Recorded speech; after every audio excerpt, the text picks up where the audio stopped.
নমস্কাৰ সকলোকে এটা ভিডিঅলৈ স্বাগতম জনাইছো আজি মই একাদশ শ্ৰেণীৰ খুশৱন্ত সিঙে লিখা দি পৰ্ট্ৰেট অফ এ লেডি পাঠটো আলোচনা কৰিম ইয়াত লেখকে তেওঁৰ আইতাকৰ লগত থকা সম্পৰ্কলৈ সময় আগবঢ়াৰ লগে লগে কেনেকৈ পৰিৱৰ্তন আহিছে তাৰ বিষয়ে কৈছে বলক তেন্তে পাঠটোলৈ আগবাঢ়ো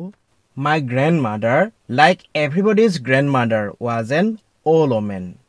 মোৰ আইতা অন্য সকলোৰে আইতাৰ নিচিনাকৈ আছিল এগৰাকী বৃদ্ধা মহিলা She had been old and wrinkled for the 20 years that I had known her. তাই বৃদ্ধা আৰু হুটৰাহুটুৰ ছালৰ হৈয়ে আছিল 20 বছৰ ধৰি তাইক জনাৰ পৰা অৰ্থাৎ যি সময়ৰ পৰা লেখকে আইতাকক বুজি পাইছে দেখিছে সেই সময়ৰ পৰাই তাই বৃদ্ধা আৰু গাৰ ছাল হুটৰাহুটুৰ হৈ থকা People said that she had once been young and pretty and had even had a husband. But that was hard to believe. মানুহবোৰে কয় যে তাই একসময়ত যুৱতী আছিল আৰু আকৰ্ষণীয় আছিল আনকি এজন গিৰিয়েকো আছিল কিন্তু সেইটো বিশ্বাস কৰিবলৈ টান অৰ্থাৎ তেওঁ যে এটা সময়ত কম বয়সীয়া আছিল আৰু আকৰ্ষণীয় আছিল নাইবা গিৰিয়েকো আছিলে সেই কথাষাৰ বিশ্বাস কৰিবলৈ খুশৱন্ত সিঙৰ টান হয় My grandfather's portrait hung above the mantelpiece in the drawing room. মোৰ ককাৰ প্ৰতিচ্ছবি বা প্ৰতিকৃতি উলমি আছে জুহালৰ চৌকাকে দিয়া কাঠ বা শিলৰ আদিৰ ঘেৰৰ ওপৰত আলহী বহা কোঠাটোত He wore a big turban and loose-fitting clothes. তেখেতে পিন্ধিছিল এটা ডাঙৰ পাগুৰি আৰু ঢিলাকৈ দেহৰ লগত খাপ খাই পৰা কাপোৰ His long white beard covered the best part of his chest and he looked at least 100 years old. তেখেতৰ দীঘল বগা দাঢ়িখিনিয়ে তেখেতৰ বুকুৰ বেছিভাগ অংশ ঢাকি ৰাখিছিল আৰু তেওঁক দেখা গৈছিল অন্ততঃ 100 বছৰ বয়সীয়া He did not look the sort of person who would have a wife or children. তেখেতক সেই ধৰণৰ ব্যক্তি যেন নালাগিছিল যিজনৰ থাকিব এগৰাকী পত্নী আৰু ল'ৰা-ছোৱালী He looked as if he could only have lots and lots of grandchildren. তেখেতক দেখা গৈছিল তেখেতৰ যেন থাকিব পাৰে মাত্ৰ বহুত সংখ্যক নাতি নাতিনীহে অৰ্থাৎ ইমান বেছি বৃদ্ধ যেন লাগে তেওঁক দেখিলে As for my grandmother being young and pretty, the thought was almost revolting. আৰু মোৰ আইতাৰ ক্ষেত্ৰত যুৱতী হৈ থকা আৰু আকৰ্ষণীয় হৈ থকা কথাটোৱে আছিল তীব্ৰ প্ৰতিক্ৰিয়াশীল অৰ্থাৎ বিশ্বাস কৰিব নোৱাৰি মনতে প্ৰতিক্ৰিয়া কৰিব প্ৰকৃততে তেওঁ এনেকুৱা আকৰ্ষণীয় আছিল নে কম বয়সীয়া আছিল নে She often told us the games she used to play as a child. তাই প্ৰায়ে আমাক কৈছিল খেলবোৰ তাই খেলিছিল এগৰাকী শিশু হিচাপে That seemed quite absurd and undignified on her part and we treated it like the fables of the prophets. She used to tell us. সেইটো লাগিছিল উদ্ভট বা বিশ্বাসযোগ্য যেন নলগা আৰু অমাৰ্জিত তাইৰ ক্ষেত্ৰত আৰু আমি আচৰণ কৰিছো অৱতাৰী পুৰুষবিলাকৰ কাহিনী নিচিনা যিবিলাক তাই আমাক কৈছিল অৰ্থাৎ অৱতাৰী পুৰুষসকলৰ অলৌকিক কাহিনী যেনেকৈ পোৱা যায় বিশ্বাস কৰিবলৈ টান ঠিক তেনেকুৱা তাইৰ খেল ধেমালি শিশুকালৰ সেই কথাবিলাকো বিশ্বাসযোগ্য যেন নহয় তেনেকুৱা লাগে লেখকৰ কাৰণে She had always been short and fat and slightly bent. তাই সদায়ে চাপৰ আছিল আৰু শকত আছিল আৰু কিছু পৰিমাণে বেকা আছিল অৰ্থাৎ কুজা আছিল Her face was a crisscross of wrinkles running from everywhere to everywhere. তাইৰ মুখখন আছিল হুটুৰাহুটুৰ পৰা কটাকটি সকলো অংশৰ পৰা সকলো অংশলৈ যোৱা অৰ্থাৎ গোটেই মুখখন হুটুৰাহুটুৰ পৰা অংশৰে কটাকটি হৈ আছে চিন হৈ আছে No, we were certain she had always been as we had known her. নহয় আমি নিশ্চিত আছিলো তাই তেনেকুৱা আছিল যিধৰণে তাইক আমি জানো অৰ্থাৎ তাই এনেকুৱা বৃদ্ধা অৱস্থাতেই যেন বহু বছৰ ধৰি আছে তেনেকুৱা লাগে লেখক আৰু লেখকৰ লগৰ লোকসকলৰ কাৰণে old so terribly old that she could have not grown older and had stayed at the same age for 20 years বৃদ্ধা ইমান বেছি ভয়ংকৰভাৱে বৃদ্ধা যে তাই আৰু বৃদ্ধা হ'ব নোৱাৰে আৰু একেই বয়সতেই আছে 20 বছৰ ধৰি অৰ্থাৎ 20 বছৰ ধৰি কোনো শাৰীৰিক পৰিৱৰ্তন দেখা নাই লেখক আৰু লেখকৰ লগৰ লোকসকলে She could never have been pretty but she was always beautiful তাই কেতিয়াও আকৰ্ষণীয় হ'ব নোৱাৰিছিল কিন্তু তাই সদায় ধুনীয়া আছিল অৰ্থাৎ তেখেতৰ অন্তৰৰ কথা ক'ব বিচাৰিছে ইয়াত ধুনীয়া বুলি She hobbled about the house in spotless white with one hand resting on her waist to balance her stoop and the other telling the beats of her rosary. তাই খুৰাই খুৰাই খোজ কাঢ়িছিল ঘৰটোত কোনো দাগ নথকা বগা হাজত এখন হাত তেখেতৰ কঁকালত ৰাখি যাতে কোচটোৰ এটা ভাৰসাম্য ৰক্ষা পৰে আৰু অন্যখনত তাইৰ ৰুদ্ৰাক্ষৰ মালা লৈ গুটিকেইটাক কিবা যেন কৈ থাকে অৰ্থাৎ গুটিখিনি লৰাই লৰাই তেওঁ কিবা মন্ত্ৰ মাতি থাকে যিবিলাক শুনা প্ৰায় নাযায় Her silver locks were scattered untidily over her pale, puckered face, and her lips constantly moved in inaudible prayer. তাইৰ ৰূপালী চুলিবোৰ খেলি মেলিকৈ পৰি আছিল তাইৰ হেতা পৰি যোৱা কোচখোৱা মুখখনৰ ওপৰত আৰু তাইৰ উঠকেইটা অবিৰতভাৱে লৰচৰ কৰি আছিল শুনিব নোৱাৰা প্ৰাৰ্থনাত অৰ্থাৎ অনবৰতে তেওঁ মুখৰ ভিতৰতে কিবা ভুৰভুৰাই প্ৰাৰ্থনা কৰি থাকে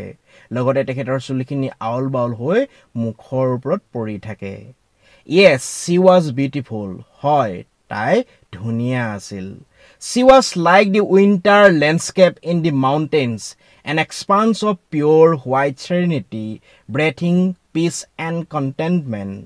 তাই আছিল শীতকালীন পৰ্বতীয়া ভূমিদৃশ্যৰ নিচিনা এটা বিস্তাৰিত স্থান পবিত্ৰ বগা শান্ত সমাহিত অৱস্থাৰ এটা পৰিৱেশ য'ত থাকিব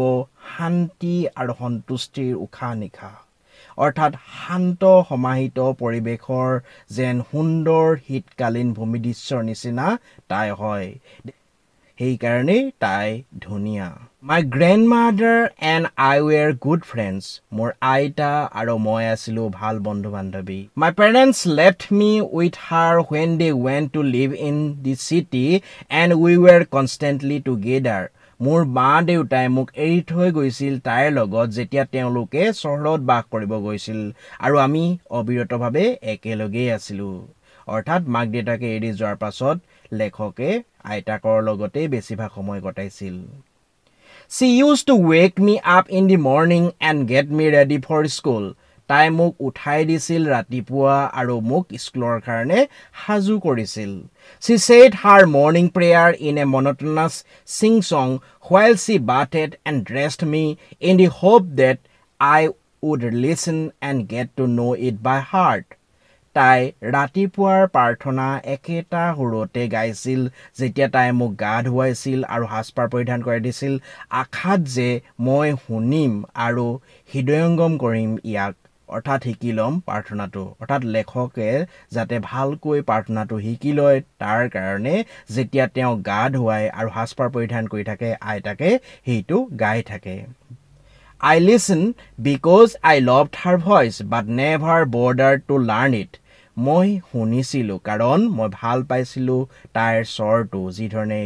গাইছিলে প্ৰাৰ্থনাটো সেইটো শুনি ভাল পাইছিলে কিন্তু কেতিয়াও গুৰুত্ব দিয়া নাছিলোঁ ইয়াক শিকিবলৈ Then she would fetch my wooden slate which she had already washed and plastered with yellow chalk, a tiny earthen ink pot and a red pen, tie them all in a bundle and hand it to me. তাৰ পাছত তাই গৈ পিনে আনিছিল কাঠৰ ফলিখন যিখন ইতিমধ্যে তাই ধুইছিল আৰু হালধীয়া চকেৰে লিখি দিছিল লগতে এটা ক্ষুদ্ৰ মাটিৰ চিয়াঁহী দুৱাত আৰু এটা ৰঙা কলম সকলোবিলাককে এটা মুঠা কৰি বান্ধিছিল আৰু ইয়াক মোক দি দিছিল After a breakfast of a thick stale chapati with a little butter and sugar spread on it we went to school ৰাতিপুৱাৰ আহাৰ এখন ডাঠ ৰাহি হোৱা ৰুটিৰ হৈতে লগতে কম পৰিমাণৰ মাখন আৰু চেনি ইয়াৰ ওপৰত দি খোৱাৰ পাছত আমি স্কুললৈ গৈছিলো She carried several stale chapatis with her for the village dogs. তাই কঢ়িয়াই লৈ গৈছিল বহুত ৰাহি হোৱা ৰুটি অৰ্থাৎ আনিখা হিজুৱা ৰুটি যিবিলাক ৰাহি হৈ গ'ল খোৱা নহ'ল তাইৰ লগত লৈ গৈছিল গাঁৱৰ কুকুৰবিলাকৰ কাৰণে My grandmother always went to school with me because the school was attached to the temple. মোৰ আইতা সদায়ে মোৰ লগত বিদ্যালয়লৈ গৈছিল কাৰণ স্কুল বা বিদ্যালয়খন মন্দিৰটোৰ লগত সংলগ্ন আছিল The priest taught us the alphabet and the morning prayer. পুৰোহিতজনে আমাক শিকাইছিল বৰ্ণমালা আৰু ৰাতিপুৱাৰ প্ৰাৰ্থনা While the children sat in rows on either side of the veranda singing the alphabet or the prayer in a chorus, my grandmother sat inside reading the scriptures. যি সময়ত ল'ৰা ছোৱালীবিলাকে শাৰী পাতি বাৰান্দাৰ কাষে বহিছিল বৰ্ণমালা গাই গাই নাইবা সমস্বৰে প্ৰাৰ্থনাটো গাই গাই মোৰ আইতাই বহিছিল ভিতৰত অৰ্থাৎ মন্দিৰৰ ভিতৰত ধৰ্মপুথি পঢ়ি অৰ্থাৎ ভিতৰত সোমাই ধৰ্মপুথি পঢ়ি থাকে When we had both finished we would walk back together যেতিয়া আমি দুইজনে শেষ কৰিছিল অৰ্থাৎ নিজৰ কাম শেষ কৰিছিল আমি একেলগে খুজকাহি ঘূৰি গৈছিলো This time the village dogs would meet us at the temple door এইবাৰ গাঁৱৰ কুকুৰবিলাকে মন্দিৰৰ দুৱাৰত আমাক লগ কৰিছিল অৰ্থাৎ কুকুৰবিলাক আগবাঢ়ি আহে They followed us to our home growling and fighting with each other for the chapatis we threw to them সিহঁতে আমাক আমাৰ ঘৰলৈকে অনুসৰণ কৰিছিল গেঙেৰি মাৰি আৰু এটাই আনটোৰ লগত কাজিয়া কৰি ৰুটিবিলাকৰ কাৰণে যিবিলাক আমি সিহঁতলৈ দলি মাৰি দিছিলো অৰ্থাৎ খাবলৈ ৰুটিবিলাক দিয়ে আৰু খাবৰ কাৰণে সিহঁতৰ মাজত কাজিয়া হয় When my parents were comfortably settled in the city they sent for us যেতিয়া মোৰ মা দেউতাই আৰামদায়কভাৱে সংস্থাপিত হৈছিল চহৰত সিহঁতে আমাক মাতিছিল That was a turning point in our friendship. হেয়া আছিল দিক নিৰ্ণায়ক ঘটনা আমাৰ বন্ধুত্বত Although we shared the same room, my grandmother no longer came to school with me. যদিও আমি একেটা কোঠাই বিনিময় কৰিছিলো অৰ্থাৎ একেটা কোঠাতে থাকিবলৈ লৈছিলো মোৰ আইতা আৰু মোৰ লগত স্কুললৈ অহা নাছিল I used to go to an English school in a motor bus. মই গৈছিলো এখন ইংৰাজী বিদ্যালয়লৈ এখন মটৰ বাছত There were no dogs in the streets and she took to feeding sparrows in the courtyard of our city house. কোনো কুকুৰ নাছিল ৰাস্তাত আৰু তাই খুৱাবলৈ আৰম্ভ কৰিছিল আমাৰ চহৰৰ ঘৰটোৰ চোতালত ঘনচিৰিকাবিলাকক As the years rolled by, we saw less of each other. বছৰবিলাক বাগৰি যোৱাৰ পাছত আমি এজনে আনজনক কমকৈ দেখিছিলো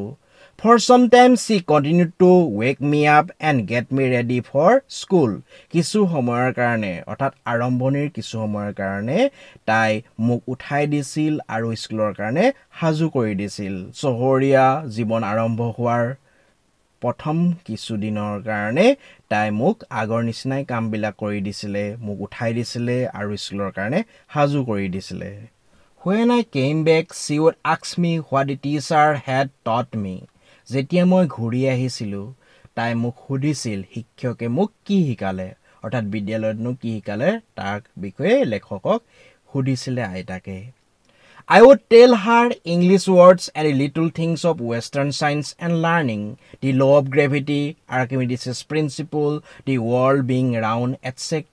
মই তাইক কৈছিলো ইংৰাজী শব্দবোৰ আৰু কিছু পৰিমাণে পশ্চিমীয়া বিজ্ঞান আৰু জ্ঞানৰ বিষয়ে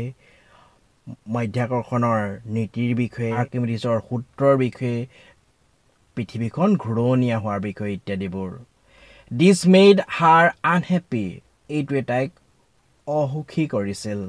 She could not help me with my lessons. তাই আৰু মোক মোৰ পাঠবিলাকত সহায় কৰিব পৰা নাছিল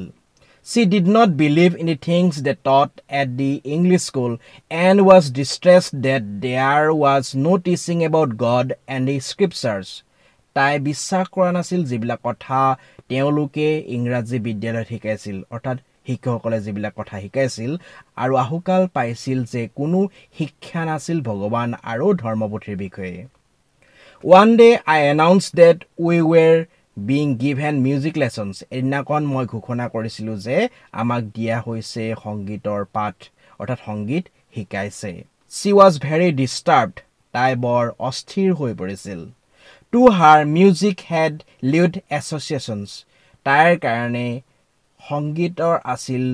লম্পট লোকসকলৰ লগত সম্পৰ্ক অৰ্থাৎ সংগীত নিম্নমানৰ লোকসকলেহে শিকে বেয়া লোকসকলেহে শিকে তাই তেনেকৈ ভাবিছিল It was the monopoly of harlots and beggars and not meant for gentlefolk. ই আছিল একচেটিয়া সম্পত্তি বেশ্যা মহিলাবিলাকৰ আৰু ভিখাৰীবিলাকৰ আৰু উদ্দেশ্য আৰু বনোৱা হোৱা নাই ভদ্ৰ লোকসকলৰ কাৰণে She said nothing but her silence meant disapproval. তাই একো কোৱা নাছিল কিন্তু তাইৰ নীৰৱতাই অৰ্থ কৰিছিল অসমৰ্থন তাই যে ভাল পোৱা নাই সেইটো নীৰৱ হৈ প্ৰকাশ কৰি দিছিল She rarely talked to me after that. তাই কাটচিতহে মোৰ লগত কথা পাতিছিল তাৰ পাছত তাইৰ মতে এই সংগীতৰ বিদ্যা শিকাটো এটা নিম্ন পৰ্যায়ৰ কথা কোনো ভাল লোকে সংগীত নিশিকে এনেদৰে দেখা গৈছে যে সময় আগবাঢ়ি যোৱাৰ লগে লগে আইতাকৰ লগত থকা খুচৱন্ত সিঙৰ সম্পৰ্ক হলনি হৈ গৈ আছে মৰমৰ ছাত্ৰ-ছাত্ৰীসকল ভিডিঅ'টো আজিলৈ ইমানেই পাঠটোৰ বাকী অংশ আলোচনা কৰা হ'ব অন্য এটা ভিডিঅ'ত ধন্যবাদ জয় অসম